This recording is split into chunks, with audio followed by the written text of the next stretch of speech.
जो है ये 53 तक है यजमान का, वहाँ पर पहुँचे हुए हैं जो कि रकबा सरकार पर। यहाँ पर एक अकलीती कौम जो है यहाँ थोड़ी जो है यहाँ पर आबाद हैं। इन लोगों ने यहाँ पर घर बना रखे हैं कच्चे, और इन्होंने अपने जो है ये मकानात बनाकर यहाँ पर आबाद हो चुके हैं। इनको जो है एक पटवारी जो है यहाँ से वो इनको बेदखल करना चाहता है। जो कि यहाँ चौधरी हैं वो इनको नहीं चाहते कि यहाँ पर ये बैठे हैं, इनको बेदखल करने के लिए यहाँ पर आ चुके हैं। इनका जो मेंबर है हम इनसे पूछेंगे कि ये क्या वजूहत है, आपको क्यों बेदखल करना चाहते हैं, इसकी क्या वजूहत है, बताएं जी जरा। हाँ जी सर से अकलीती लोग हैं बाबरी बिरादरी, हमको पटवारी गिरदावर तहसीलदार बाकी चौधरी जो उन्होंने मिले हैं हमको बहुत तंग करते हैं, हमको उठाने की कोशिश करते हैं। हम अपना कब्जा मौजूद है इस टाइम हम लोग।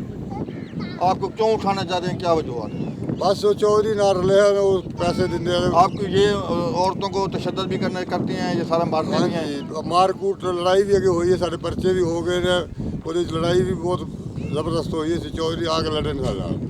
ये कहते हैं जी हमें हम पर तशद्दुद किया जाता है, हमें मारा जाता है, हमें जो बेदखल करने के लिए यहाँ पर मुख्तलिफ़ किस्म के मुजालिम किए जाते हैं, हमारे ऊपर झूठे मुकदमात भी दर्ज किए जाते हैं। तो यही कहते हैं जी हमें जो है इस पर वज़ीर आला पंजाब और वज़ीर आज़म पाकिस्तान फ़ौरी तौर पर नोटिस लें और हमें जो है मुकम्मल तौर पर तहफ़्फ़ुज़ दिया जाए। इसके अलावा जो है ये रकबा जो सरकार है हमें इसकी जनाह कॉलोनी जो है इसको बनाकर हमें आबाद किया जाए और इस रकबे के हमें जो है इसको अलाट किया जाए।